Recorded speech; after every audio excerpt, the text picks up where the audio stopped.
Assalamualaikum warahmatullahi wabarakatuh adik-adik. Perkenalkan, nama kakak Janiasa Fitri, kakak dari angkatan 2016, pendidikan guru sekolah dasar Universitas Borneo Tarakan.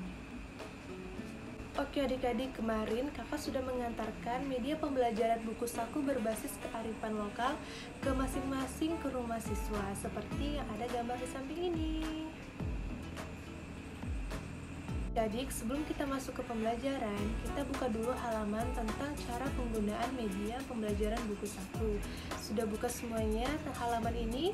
Oke, kalau sudah buka, yang pertama adalah cara penggunaan media pembelajaran buku saku ini. Selain belajar di kelas, kita dapat belajar di mana saja.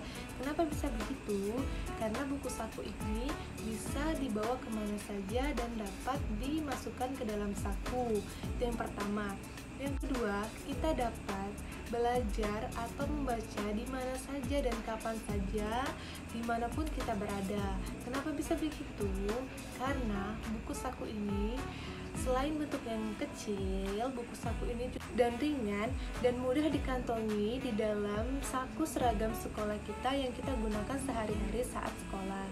Dan selain itu, buku saku ini juga kita dapat mempelajarinya di dalam kelas bersama guru sesuai dengan materi yang akan dipelajari saat proses pembelajaran.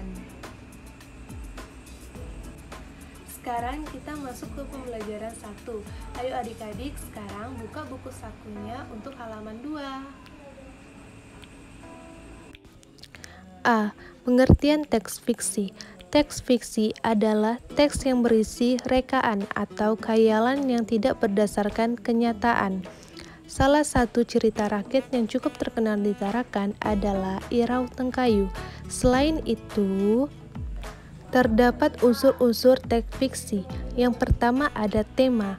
Tema merupakan dasar cerita atau sesuatu yang menjadi pokok terbentuknya suatu cerita. Yang kedua, alur. Alur merupakan rangkaian peristiwa atau kejadian yang terdapat dalam suatu cerita. Yang ketiga, latar. Latar merupakan keterangan yang menjelaskan keadaan dalam suatu cerita yang terbagi menjadi 3, yaitu latar tempat, latar waktu, dan latar suasana. Dan yang keempat, ada amanat.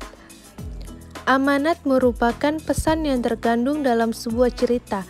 Setelah membaca suatu teks fiksi, kita diharapkan menerapkan amanat yang terkandung di dalamnya.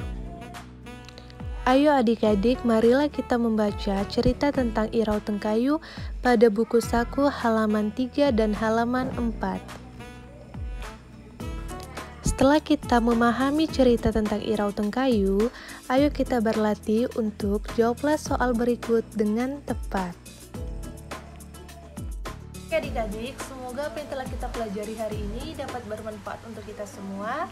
Kakak ucapkan terima kasih dan Assalamualaikum warahmatullahi wabarakatuh.